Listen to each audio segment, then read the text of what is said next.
வணக்கம். நான் உங்கள் ஜெயா. இன்றைக்கி நம்ம இந்த வீடியோவில் ஹிசேயி யமமோட்டோ எழுதின வில்ஷாய பஸ் இந்த கதையோட சம்மரியை பார்க்கலாம் வாங்க. இந்த கதை அவங்க எழுதின 17 syllables and other stories கலெக்ஷனில் இருக்குது. இது எப்படின்னா ஒரு ஜாப்பனீஸ் விமனுடைய அனுபவம், மனசை ஒரு பாதிக்கக்கூடிய ஒரு அனுபவம். எப்போ நடந்ததுன்னா அவங்க ஒரு பஸ்ஸில் போயின்ட்டுருக்காங்க.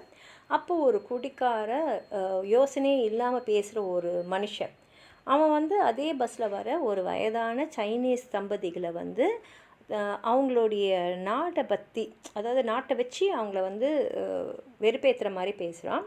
இதை நினைக்கும் போது அவங்களுக்கு ரொம்ப மனசு கஷ்டமாக இருக்குது. ஒரு 3 மாதமாக பார்த்திங்கன்னா எஸ்தர் குரோவா அந்த வில்ஷாய பொலிவோட அங்கே பஸ்ஸில் போகிறாங்க. ஏன்னா அங்கே சோல்ஜர்ஸ் ஹாஸ்பிட்டலில் தான் அவங்களுடைய கணவர் ஒரு பழைய முதுகு வலிக்கு ட்ரீட்மெண்ட் எடுத்துகிட்டு இருக்காரு. அங்கே அடிபட்டிருக்கவருக்கு.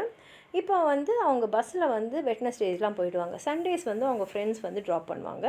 அவங்களுக்கு இந்த பயணம் ரொம்ப பிடிச்சிருக்கு. ஏன்னா அவங்களோட அந்த பஸ்ஸில் வர மற்றவங்கலாம் ரொம்ப வசதியாக அவங்கள எந்த அமைதியும் அவங்களுக்கு எடுக்காத மாதிரி வருவாங்க. ரெண்டாவது போகிற வழியெல்லாம் அவங்க பார்க்கக்கூடிய அந்த பில்டிங்ஸ், அந்த கட்டிடங்கள்லாம் ரொம்ப அழகாக இருக்கும். அதை ரசிச்சுக்கிட்டே போயிடுவாங்க. ஒரு நாள் அந்த மாதிரி போகும்போது தான் என்ன ஆயிடுச்சுன்னா, அவங்க மனசுக்குள்ளே என்ன தோணுதுன்னா, நம்ம ஏதாவது செஞ்சுருக்கணும், ஆனால் எதுவுமே செய்ய முடியாத ஒரு சூழ்நிலையில் நம்ம இருந்துட்டோமே அப்படின்ற ஒரு யோசனை அவங்களுக்கு வந்தது. அந்த யோசனை அப்போ மட்டும் இல்லை, ரொம்ப நாளைக்கு அவங்க மனசுக்குள்ளே ஒரு பாரமாகவே இருந்தது. ஏன்னா அந்த ஒரு பயணத்தில் என்ன ஆயிடுச்சுன்னா, அவங்க பஸ்ஸில் இருக்காங்க. அப்போது ஒரு ஸ்டாப்பிங்கில் நல்ல ஒரு ஹேண்ட்ஸமாக கொஞ்சம் வயது, இப்போ ஒரு நடுத்தர வயசில் நல்லா மனசில் இருக்கிறதெல்லாம் வெளிப்படையாக பேசக்கூடிய ஒரு மனுஷன் மாதிரி ஒருத்தர் ஏறாரு. பஸ்ஸில் ஏறினோடனே டிரைவர்கிட்ட சத்தமாக ஒரு ஜோக்கை சொல்கிறாரு. அதுக்கப்புறம் இவங்களுக்கு பின்னாடி உட்காந்துறாரு. அடுத்த ஸ்டாப்பில் கொஞ்சம் பேர் ஏறுறாங்க. அந்த மக்களுக்கு நடுவில் ஒரு 2 பேர், அவங்க கணவன் மனைவி. பார்த்தாலே தெரியுது அவங்க சைனீஸ்னு. அதில் அந்த பெண்மணி எஸ்தருக்கு பக்கத்தில் உட்காந்துடுறாங்க. அவங்க ஹஸ்பண்ட் டிரைவர்கிட்ட போகிறாரு. அவர் சைனீஸ்ன்னு இவங்க ஏன் நினைக்கிறாங்கன்னா, அவர் திருப்பி அவர் என்ன நினைக்கிறாரோ அதை சொல்ல தடுமாறி எப்படியோ டிரைவர்கிட்ட அவர் என்ன சொல்லணுமோ சொல்லிடுறாரு. அதுக்கப்புறம் இவங்களுக்கு அந்த பக்கம் இருக்கிற சீட்டில் அவர் உட்காந்துடுறாரு. இப்போ இவங்க பின்னாடி இருந்தவர் என்ன பண்ணுறாருன்னா, அங்கே போகும்போது நிறைய மாளிகைலாம் இருக்கு இல்லையா, அதெல்லாம் சொந்தக்காரராக இருக்கிறவரை பற்றி அவர் பேசுகிறார். ஏன்னா அந்த மாளிகைக்கெலாம் சொந்தக்காரர் ஒரு பிரபலமானவர் தான். அவர் சொல்கிறாரு, அந்த ஆள் ஒரு பயங்கர கஞ்சன் அப்படின்லாம் பேசின்னு இருக்காரு. ஆனால் எஸ்தர் மனசுலனா இல்லையே, அவர் நல்லா நிறைய தான தர்மம்லாம் செய்கிற மாதிரி கேள்விப்பட்டிருக்குமேன்னு மனசில் ஓடுது. ஆனால் இந்த பின்னாடி இருக்கிறவர் குடிச்சிருக்காரு நல்லா தெரியுது. இதை போய் அவர்கிட்ட என்னத்தை சொல்கிறது, அதுவும் இந்த நேரத்தில் நினச்சிட்டு அவங்க சும்மா இருக்காங்க. ஆனால் அவங்க பக்கத்தில் இருந்த அந்த சைனீஸ் வயதான பெண்மணி என்ன பண்ணுறாங்க, திரும்பி இந்த மாதிரி சத்தமாக பேசுகிறவரை ஒரு பார்வை பார்க்குறாங்க. அதை பார்த்த உடனே அவருக்கு என்ன இப்படி பார்க்குற, உனக்கு பிடிக்கலன்னா நீ திரும்பி சைனாக்கே போ அப்படின்லாம் சொல்லிவிட்டு, அதுக்கப்புறம் அவங்களுடைய அந்த சைனீஸ் இதை வச்சு அவர் நிறைய பேச ஆரம்பிச்சிடுறாரு. பேசிட்டு சிரிச்சுட்டு அவரோடு சேர்ந்து யாராவது சிரிக்கிறாங்களான்னு சுற்றி பார்க்குறாரு. யாருமே இவர் பேசுகிறது காதிலே விழாத மாதிரி இருக்காங்க. அங்கே ஒரு கண்ணாடி போட்டான்னு மட்டும் இந்த பெண்ணை பார்த்து ஒரு மாதிரி பரிதாபம் பார்த்துட்டுருக்காரு. ஆனால் அந்த பெண்மணி எதுவுமே கவனிக்காத மாதிரி உட்காந்துட்ருக்காங்க.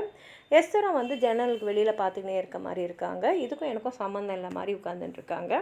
ஆனால் அவங்களுக்கு என்ன தோணுதுன்னா, அவங்க சைனீஸ், அதனால் இவர் சைனான்னு பேசல, ஒரு மாதிரி அந்த நாட்டை விட்டு வெளியிலேருந்து வந்தவங்கள பற்றி பேசுகிறதுனால நம்மளும் ஜாப்பனீஸ் ஆச்சே, ஒரு என்னையும் சேர்த்து தான் இந்த ஆள் சொல்கிறாரோ அப்படின்ற மாதிரி இருக்குது. ஏன்னா இவங்கள பார்த்தாலே இவங்க ஜாப்பனீஸுன்னு தெரிஞ்சிடும். அதே சமயத்தில் ஜாப்பனீஸை மட்டும்தான் இத்தனை நாள் இந்த மாதிரிலாம் பேசுவாங்கன்னு நினச்சிட்டு இருந்தோம், சைனீஸும் இந்த மாதிரி பேசுகிறாங்களே அப்படின்னு கேட்கும்போது உள்ளுக்குள்ளே அவங்களுக்கு ஒரு மாதிரி இதமான ஒரு உணர்வு இருக்கிறதும் அவங்களுக்கு தோணுது. அப்புறம் கொஞ்சம் நேரம் பார்த்திங்கன்னா அவங்களுக்கு ஒரு ஞாபகம் வருது. இதுக்கு முன்னாடி அவங்க ஒரு இன்டர்ன்மெண்ட் கேம்ப்லேருந்து வெளியில் வரும்போது ஒரு ஸ்ட்ரீட் காரு, அங்கே ஒரு ஏஷியன் மேன் வெயிட்டிங் பண்ணியிருந்தார், யாருக்கா காத்திருந்தார். அவரை பார்த்த உடனே இவங்க அன்பாக பார்க்குறாங்க, ஏன்னா ஏஷியன் ஆச்சு அப்படின்னு. ஆனால் அந்த ஜாக்கெட்டில் ஐ எம் கொரியன்ற ஒரு பட்டன் பார்த்த உடனே அவங்க இந்த மாதிரி நிறைய பட்டன்ஸ் பார்த்துருக்காங்க, ஐ எம் சைனீஸ் அந்த மாதிரிலாம் பட்டன்ஸு. இப்போ அவங்க நினைக்கிறாங்கன்னா இந்த நேரத்தில் ஐ எம் ஜாப்பனீஸ்ன்னு ஒரு பட்டன் நம்ம வச்சுக்கணும் போல இருக்குது அப்படின்ற மாதிரி அவங்களுக்கு தோணுது.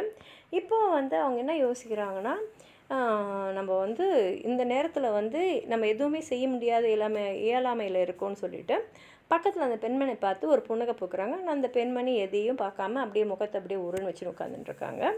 அடுத்த ஸ்டாப்பிங்கில் அந்த சத்தமாக பேசிகிட்டு இருக்கிறது கடைசியாக அவர் என்னென்னலாம் பேச முடியுமோ வெளிநாட்டில் வந்தவங்களை பற்றி பேசிவிட்டு அவர் அந்த பஸ்ஸிலேருந்து போயிடுறாரு. போகும்போதே தள்ளாடிட்டு தான் போகிறாரு. அதனால் எல்லாருக்குமே நிச்சயமாவது இவர் குடிச்சிட்ருக்காருன்னு. அதுக்கப்புறம் அந்த கிளாஸஸ் போட்டவர் வந்து வந்து அந்த சைனீஸ் கப்பல் கையில் ஏதோ பேசுகிறாரு. அவர் வந்து பேசும்போது பார்த்தா எஸ்தர் குரலை நம்மளும் சேர்த்து தான் சொல்கிறாரோன்ற மாதிரி தோணுது. ஆனால் அவர் என்ன சொல்கிறாருன்னா, அமெரிக்கா வந்து எல்லாருமே வர வைக்குது, நாங்கள் எல்லாருமே எங்களோட மக்களாக தான் பார்க்குறோன்னு சொல்லிட்டு சைனீஸ் அந்த கணவரோட கையை வந்து குலுக்கிட்டு அவர் போயிடுறாரு. அதுக்கப்புறம் பார்த்தா அந்த பயணம் வந்து அதுக்கு மேலே வந்து எதுவுமே அவங்களுக்கு சுவாரஸ்யமாகவே இல்லை, இறங்கி போனால் போதுன்ற மாதிரி இருக்குது. அந்த ஹாஸ்பிட்டல் நின்னோடனே அவங்களும் இறங்குறாங்க, இந்த சைனீஸ் கப்பலும் அங்கே தான் இறங்குறாங்க. அப்போ தான் எஸ்தருக்கு ஒன்று ஞாபகம் வருது. அதாவது என்னென்னா, அவங்க ஒரு வாட்டி ஏதோ படிச்சிருக்காங்க, யாராவது ஒருத்தங்க குடிச்சிட்டு ஏதாவது பேசுனாங்கன்னா அதை வந்து நம்ம வந்து கவனத்திலே போட்டுக்கூடாது, கவனித்த மாதிரியும் காமிச்சிக்கூடாதுன்னு. அதுதான் இந்த தருணம். அதனால தான் வந்து நம்ம ஏன்னா அவங்கக்கிட்ட நீங்கள் எதாவது வார்த்தை பேசினா இன்னும் அதிகமாக வரலாம், இல்லை இன்னும் அதிகமான முரண்பாடு இருக்கலாம், அதனால் வராங்க. ஆனால் இன்னமும் தெரியல, அவங்களுக்குள்ள ஒரு மாதிரியான ஒரு ஒரு ஃபீலிங் இருக்குது. அது எப்படி சொல்கிறதுனே அவங்களுக்கு தெரியல. அவங்க மனசு அப்படியே கல் மாதிரி ஆகிடுது, அவங்களுக்கு இறுக்கமாகிடுறாங்க. உள்ளே போய் அவங்க கணவரை பார்த்த உடனே அவங்களால கட்டுப்படுத்த முடியல, அப்படியே கண்ணன் தண்ணியாக வருது. கணவர் என்ன நினச்சிக்கிறாருன்னா, நம்ம வந்து ஹாஸ்பிட்டலில் இருக்கோம், இந்த ஹாஸ்பிட்டலில் நம்ம இருக்கிறோம், இந்த பிரிவு தாங்காமல் தான் மனைவியோட கண்ணன் தண்ணி வருதுன்னு சொல்லிட்டு அவர் சுற்றி இருக்கிறவங்களெல்லாம் வந்து பாரு, என் மனைவியை மேலே எவ்வளோ பாசமாக இருக்காங்கன்ற மாதிரி ஒரு பார்வையை பார்க்குறாரு. இவங்களுக்கு வந்து இப்போ வந்து உண்மையை சொல்லி அவருடைய அந்த உணர்வை வந்து மாற்றுறதுக்கு அவங்களுக்கு விருப்பம் இல்லாதனால சரி அப்படியே நினச்சிக்கிங்கன்னு சொல்லிட்டு விட்டுட்டேன் அப்படின்ற மாதிரி இந்த கதையை வந்து அவங்க முடிச்சிருக்காங்க. உங்களுக்கு ஏதாவது சொல்லணும்னு நினச்சிங்கன்னா கீழே இருக்கிற கமெண்ட் பாக்ஸில் எழுதுங்க. இந்த வீடியோ லைக் பண்ணுங்கள், உங்கள் ஃப்ரெண்ட்ஸோடு ஷேர் பண்ணுங்கள். சப்ஸ்கிரைப் பண்ணாதவங்களாம் ப்ளீஸ் சப்ஸ்கிரைப் பண்ணி சப்போர்ட் பண்ணுங்கள். நன்றி.